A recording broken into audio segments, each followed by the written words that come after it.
అందరికీ నమస్కారం. ఈరోజు గౌరవ డిప్యూటీ సీఎం గారు ఆంధ్రప్రదేశ్లో ప్రత్యేక విమానం వేసుకొని కడపకు వచ్చారు. ఒక ఎంపీడీఓ గారిని పరామర్శించారు. సంతోషమే. కానీ అక్కడ జరిగినటువంటి సంఘటనలు వాస్తవాలు ఏంటి అన్నట్టు ఏమీ విచారించకుండా కేవలం ఏదో ఒక తంతులాగా ప్రత్యేక విమానంలో వచ్చి పరామర్శ చేసి అక్కడ నుంచి ఒక కూతువేటి దూరంలో ఒక నలుగురు రైతులు ఆత్మహత్య చేసుకుంటే దానిపైన పత్రికా విలేకరులు ప్రశ్నిస్తే చాలా నిర్లక్ష్యంగా వాళ్ళకు డబ్బులన్నీ ఉన్నాయి, పంటలు వచ్చినాయి, ఎందుకు చనిపోయారు అన్నటువంటి రీతిలో అవమానకర రీతిలో తను మాట్లాడడం నిజంగా ఆశ్చర్యాన్ని కలిగించింది. మరి పవన్ కళ్యాణ్ గారు వైసీపీ నాయకులు ప్రమేయం ఏదో ఉంది అని చెప్పి ఎక్కడన్నా వస్తే పరిగెత్తుకుంటూ వస్తారే, మరి తాను పార్టీ పెట్టింది, ప్రజలచే ఓట్లు వేయించుకునింది కేవలం వైసీపీని ప్రశ్నించేదే నా తత్వము అన్నటువంటిది తను కొనసాగించుకుంటున్నాడు. అలాగైతే తనను జనసేన పార్టీ అన్నటువంటిది మార్చుకొని నేను కేవలం కరెక్ట్ అయినా కూడా తప్పైనా కూడా కేవలం వైసీపీని మాత్రమే ప్రశ్నిస్తాను, అది అధికారంలో ఉన్నా ప్రతిపక్షంలో ఉన్నా అన్నటువంటిది ఉంది కాబట్టి ఆ పార్టీని కేవలం వైసీపీని విమర్శించేటువంటి పార్టీ అని పేరు మార్చుకుంటే మంచిదేమో అని అనిపిస్తూ ఉంది. ఎందుకు ఈ విషయాలు చెప్తున్నానంటే కూటమి ఏర్పడినటువంటి 7 నెలల క్రితం ఏర్పడినటువంటి 2-3 రోజుల్లోనే వినుగొండలో నడి రోడ్లో ఒక వ్యక్తిని దారుణంగా నరికి చంపుతున్న రోజు తను ఏంటి అని అడగలేదు, వాళ్ళ కుటుంబం పరిస్థితి ఏంది అని అడగలేదు. 9 సంవత్సరాల మైనర్ బాలిక బీసీ మైనర్ బాలిక నందికొట్కూరులో దారుణాదిదారుణంగా రేపుకు గురై చంపేస్తే 7 నెలలు గడుస్తున్నా ఇంతవరకు ఏమైంది అని చెప్పి ఆ కుటుంబాన్ని పరామర్శించడానికి ప్రయత్నం చేయలేదు, దాని విషయాలు కూడా బయటికి చెప్పట్లేదు. మరి ఎన్నికల ముందున సుగాలి ప్రీతి విషయం పెద్ద సెంటిమెంటల్గా మాట్లాడారు. మరి ఈరోజు దాని గురించి ఏమైందో చెప్పలేకున్నారు. మరి అదే రకంగా ఈరోజు ఎక్కడైతే పరామర్శకు వచ్చాడో రిమ్స్ హాస్పిటల్ కడపకు, అక్కడే ఒక బాలిక దారుణంగా బద్వేల్లో కిరోసిన్ పోసి చంపారు, పెట్రోల్ కిరోసిన్ పోసి. ఆ పాప అక్కడే కన్ను మూసింది రిమ్స్లో. ఆ కుటుంబ పరిస్థితి ఏంది అని చెప్పి ఆలోచన చేయలేదు. మరి కాకినాడలో స్వయాన నేను ఎప్పుడు పవన్ కళ్యాణ్ గారు ఒక మాట అంటుంటారు, ఈరోజు కూడా పదే మాట్లాడారు, నేను కులాలు చూడను మతాలు చూడను అంటూ మళ్ళీ అక్కడికి సంబంధించినటువంటి ఎండిఓ గారు ఎస్సీ మాలా సామాజిక వర్గము అని చెప్పారు. చెప్పడం తప్పనట్లేదు. ఎవరిపైన దాడి జరిగినా ముఖ్యంగా దళితులపైన ఏదైనా జరిగినప్పుడు ఖచ్చితంగా అందరం కూడా రెస్పాండ్ కావాలి. మరి ఇదే వ్యక్తి కాకినాడలో తన జనసేన పార్టీకి సంబంధించినటువంటి శాసనసభ్యులు నానాజీ గారు ఒక దళిత ప్రొఫెసర్ డాక్టర్ గారిని అసభ్యమైనటువంటి పదజాలంతో దూషిస్తూ దాడి చేసినప్పుడు ఎందుకు ఇలా చేసావని చెప్పి ఆ శాసనసభని కనీసం ప్రశ్న అడగకపోతివి, ఆ దళిత ప్రొఫెసర్ గురించి ఎంక్వైరీ చేయకపోతివి. నీ నిజయవర్గం పిఠాపురంలో 16 సంవత్సరాల ఒక బాలికను దారుణంగా రేప్ చేస్తే దాని గురించి మాట్లాడకపోతివి. యలమంచిలిలో విలేకరులను మీ శాసనసభ్యుడు కిడ్నాప్ చేసి వేధిస్తే దాని గురించి ఏంటి అని అడగకపోతివి.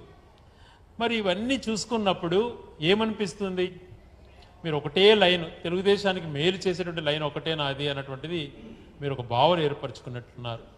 లక్షలాది మంది నిన్న రోడ్డుపైకి వచ్చి కరెంటు ఛార్జీలు తగ్గించాలా అని చెప్పి ధర్నా చేస్తే ఎన్నికల ముందు నీ సమీక్షంలోనే చంద్రబాబు నాయుడు గారు పవర్ ఛార్జెస్ పెంచము తగ్గిస్తాము అని చెప్పారు.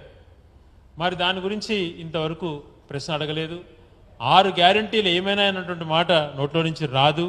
ఉద్యోగస్తులు పాపం వాళ్ళకు సంబంధించి 7 నెలలు గడుస్తున్న డిఏల గురించి కానీ, వాళ్ళకు సంబంధించి మాట ఇచ్చినటువంటి సిపిఎస్ గురించి కానీ, అలాగే ఇంట్రీమ్ రిలీఫ్ కనీసం ఏదైనా ₹1 కూడా వాళ్ళకు మేలు జరిగేటువంటి కార్యక్రమం కనీసం చర్చ కూడా జరగలేదు.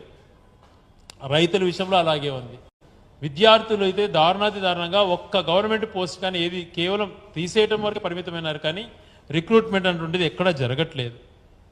కొద్ది రోజులు తిరుపతి లడ్డు విషయం పట్టుకున్నారు, దాని గురించి అక్కడ తప్పు అని తేలిన తర్వాత దాని గురించి నోరు మెదపట్లేదు. సనాతన ధర్మం గురించి మాట్లాడారు 2 రోజులు, అదేమైందో మరి తెలియదు. మరి ఇలాంటి అన్ని సంఘటనలు అన్నీ ఉంటే దాని గురించి ఆలోచన చేయకుండా వచ్చావు. మరి మాట్లాడే పద్ధతిలో ఆడ వాస్తవాలు ఏం జరిగినా తెలుసుకోవాలి కదా.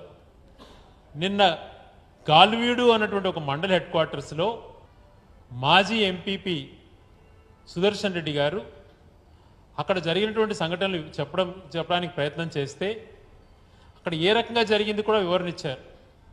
అక్కడ ప్రత్యేక సాక్షుల ద్వారా కూడా తెలుసుకోవటం జరిగింది. ఒక ఎక్స్ఎంపీపీ తన ఛాంబర్కి తన తల్లి ఎంపీపీగా ఉన్నారు.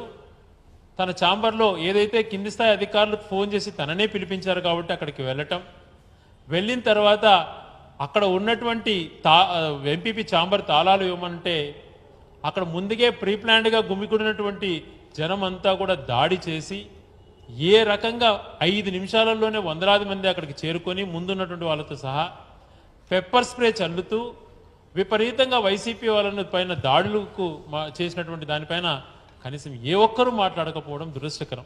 దానికి సంబంధించినటువంటి వీడియోలు కూడా బయటకు వచ్చాయి, ఏ రకంగా టీడీపీ వాళ్ళు దాడులు చేసింది అని చెప్పి. మరి ఈ రకమైనటువంటి వీడియోలు పోలీసు అధికారుల దగ్గర కూడా ఉన్నాయి. అక్కడికి వెళ్ళి పోలీసులు వచ్చినా కూడా పోలీసు అధికారులు ముందర కూడా సుదర్శన్ రెడ్డి గారి పైన వందలాది మంది దాడి చేస్తుంటే మరి ఎందుకని పోలీసులు కానీ దాని గురించి ప్రశ్నించట్లేదు?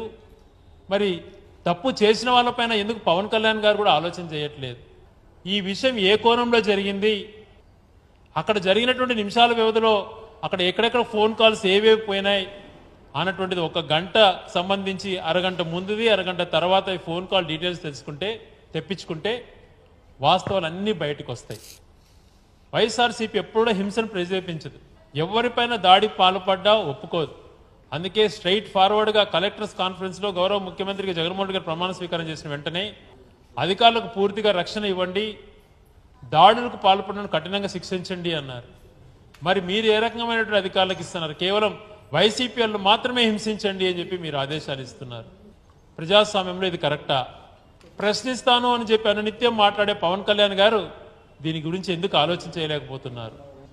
అదే రకంగా సినిమాలలో యాక్ట్ చేస్తూ మీకు అభిమానులు ఉండొచ్చు, రాజకీయ పరంగా సుదీర్ఘంగా రాజకీయాలు చేసే వాళ్లకు అభిమానులు ఎలాగుంటారు అటువంటిది మీకు పూర్తిగా తెలియకపోవచ్చు. తెలుసుకోవటానికి ప్రయత్నం చేయండి.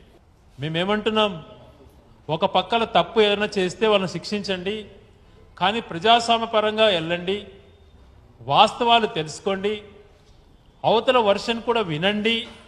ప్రజాస్వామ్యంలో ఇది మస్ట్ అనేటువంటిది మేము పదే పదే చెప్తున్నా. చాలా ఘోరంగా ఒక సైడే వ్యవహరిస్తూ పోలీస్ అధికారులు ఒక చదువుకున్నటువంటి వ్యక్తిని, అడ్వకేట్గా ఉన్నటువంటి వ్యక్తిని పైన వాళ్ళు వివరించినటువంటి తీరు బాధాకరం. ఆ సంఘటనలు ఏమేమి జరిగినాయి, ఎందుకు జరిగినాయి, ఎందుకు పెప్పర్ స్ప్రేతో దాడులు చేశారు, ఇవన్నీ కూడా అడగాల్సిన బాధ్యత మినిమం. అంత దూరం వెళ్ళినటువంటి ప్రత్యేక విమానంలో వచ్చినటువంటి పవన్ కళ్యాణ్ గారికి ఈ బాధ్యత లేదా? బంధాలు అనుబంధాలతో ఉంటాయి రాజకీయాలు.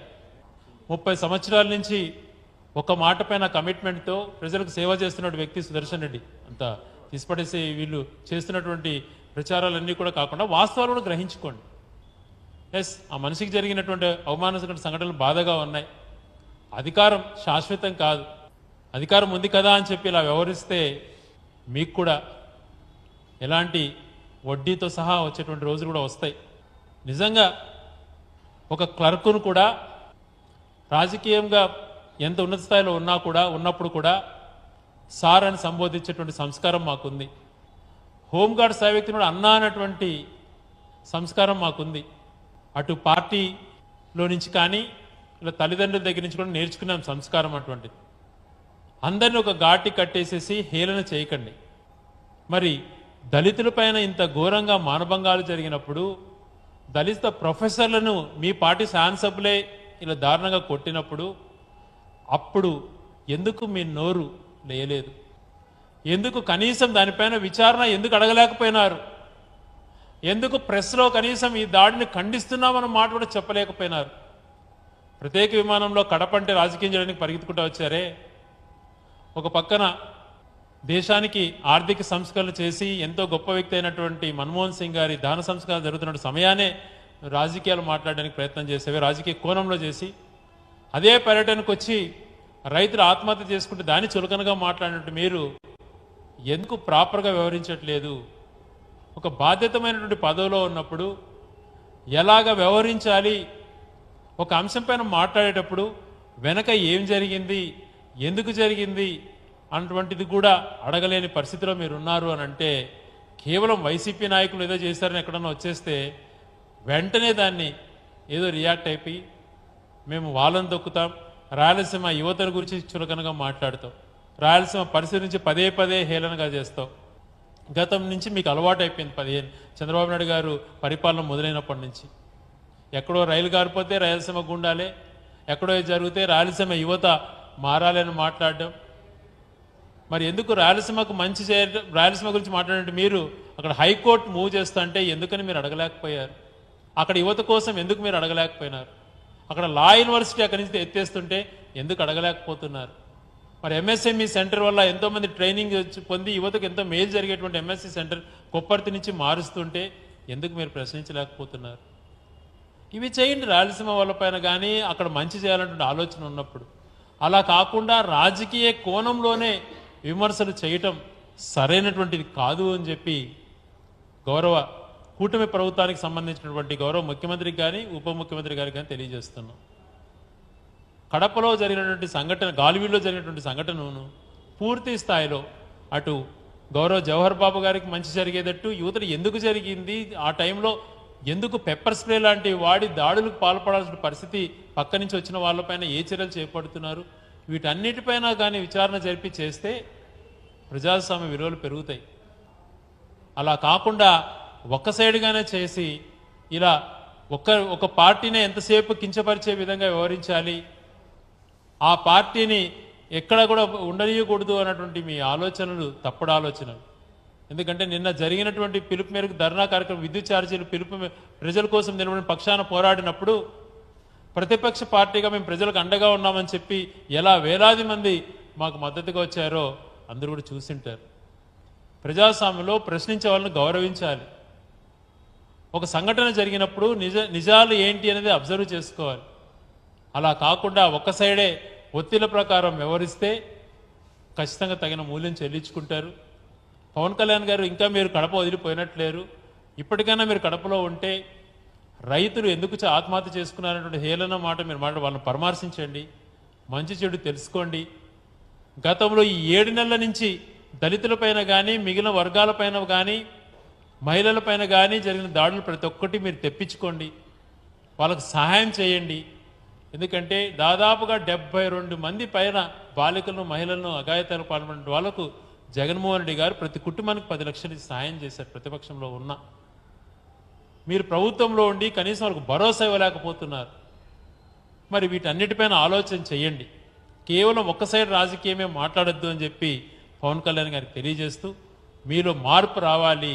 కేవలం నేను పార్టీ పెట్టింది వైసీపీని ప్రశ్నించడానికే కాదు, ఎక్కడ తప్పు జరిగినా వాస్తవంగా ఉంటాను అన్నటువంటి భావన ప్రజలకు కల్పించాలని చెప్పి పవన్ కళ్యాణ్ గారిని కోరుకుంటూ